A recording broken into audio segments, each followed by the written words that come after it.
Super power America ने middle east में जो सीज फायर किया है वो उसकी कोई दरिया दिली नहीं बल्कि उसकी बहुत बड़ी मजबूरी।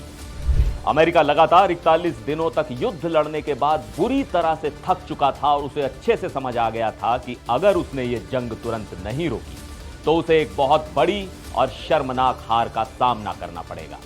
ये कोई हवाई बात नहीं बल्कि ये बहुत सनसनीखेज दावा किया है भारत में मौजूद ईरान के सुप्रीम लीडर के आधिकारिक प्रतिनिधि ने। नमस्कार, मैं हूं सिद्धार्थ प्रकाश। आज हम बात करेंगे उस खुलासे की जिसने इंटरनेशनल पॉलिटिक्स में खलबली मचा दी है।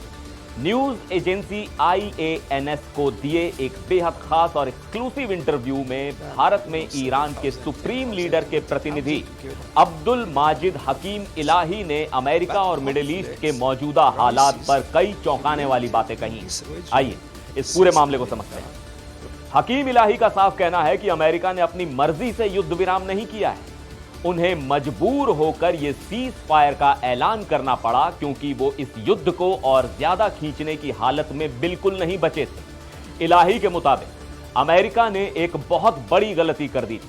वो पिछले 41 दिनों से इस जंग को रोकने की कोशिश कर रहे थे लेकिन ऐसा कर नहीं पा रहे थे। आखिरकार जब अमेरिका को यह एहसास हो गया कि अब आगे बढ़े तो सिर्फ और सिर्फ हार ही मिलेगी, तब जाकर उन्होंने हथियार डालने और सीज फायर का रास्ता चुना। अब सबसे बड़ा सवाल यह है कि क्या यह सीज फायर हमेशा के लिए है? इस पर ईरान का स्टैंड एकदम क्लियर है। इलाही ने साफ कर दिया है कि इलाके में हमेशा के लिए शांति तभी मुमकिन है जब अमेरिका और उसके सहयोगी ईरान की शर्तें मानेंगे। उनका साफ कहना है कि अगर हमारी शर्तें मान ली जाती हैं तभी इस भयंकर युद्ध का पूरी तरह से अंत होगा। ईरान का दावा है कि उसने ये जंग शुरू नहीं की थी बल्कि यह खतरनाक युद्ध उन पर थोपा गया था। ईरान हमेशा से सिर्फ इंसानियत और अंतर्राष्ट्रीय कानूनों के हिसाब से चल रहा था और उसने कभी भी किसी भी देश के आम नागरिकों को निशाना नहीं बनाया। पश्चिमी देश हमेशा से ईरान पर परमाणु हथियार बनाने का आरोप लगाते रहे हैं, लेकिन इस इंटरव्यू में इलाही ने इन सभी गंभीर आरोपों को सिरे से खारिज कर दिया।